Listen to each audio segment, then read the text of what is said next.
When you evaluate dietary fiber critically, you begin to realize that it is totally essential for good health. We haven't always known this, but now we know it. We have discovered that in the last 30, 40 years, partly initiated by Dr. Dennis and his discovery of transit time, how long it takes for food to get from the intake to the exit, right? Yes, that was a discovery of fiber and its importance. People sometimes ask me, there cannot be something that is only good, that is making the grade in every situation. Isn't there anything adversive about fiber? Oh, yes, there is.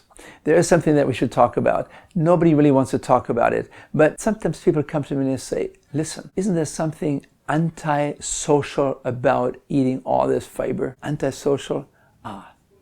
Gas.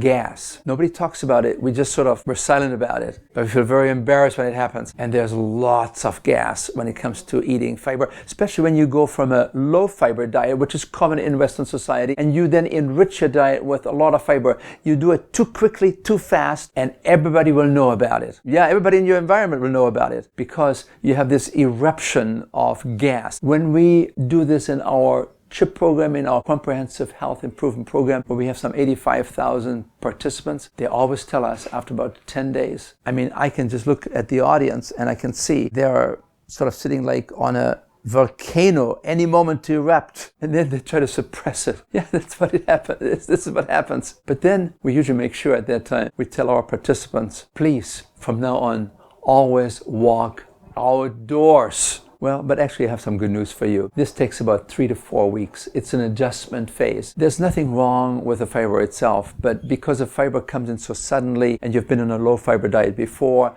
now there's an adjustment, there's a rumbling there, you know something is happening, but in 3-4 weeks the body has adjusted and everything is just fine and you'll be okay. Well, we don't really know exactly how it works, but we're thinking that it probably works like this. When you have the typical high-fat, low-fiber diet that we're used to, and then you change towards a low-fat, high-fiber diet, you kind of set up in the colon some kind of a civil war. Yeah, that's right. There are different kinds of bacteria that are being promoted by these two different kinds of dietary approaches. You have some bacteria that are responding to a high-fat, low-fiber diet, and you have another kind of bacteria that is responding to a low-fat, high-fiber diet. Now, you see, if you have been on a high-fat, low-fiber diet, then you have a certain kind of bacteria that is taking care of the colonic space. They live there, that's their residence, they feel very comfortable, they feel being fed, everything is being taken care of for these bacteria. And then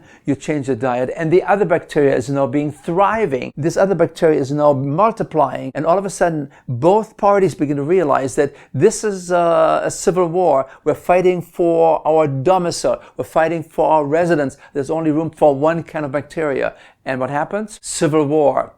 And they're going to war, and they're pulling out their muskets, they're pulling out their guns. And as they begin to shoot, you begin to smell the gunpowder. Yeah, we noticed. But you know, once the war is over, it takes about 2, 3, 4 weeks. Once the war is over, there's no more shooting, there's no more gunpowder smell, and everything calms down, everything is passing. Everything is fine. So Dr. Burke, this wonderful man that I had the privilege of working with, the man that was a discoverer of the Burke lymphoma in Africa, the man that made the observation of different stool sizes, and then that led to ultimately the concept of transit time, how long it would take food to go from the intake to the exit. You know, this man that was then spearheading the whole discovery of dietary fiber and its physiological factors. This man was a very colorful speaker. He would always finish his lecture on fiber by saying, ladies and gentlemen, please note, the smaller the stool, the larger the hospitals. And the larger the stool, the smaller the hospitals. There's a direct relationship between health and food. And then he always recommended to his audiences, and here's my final recommendation: have a majestic, large stool. Be well.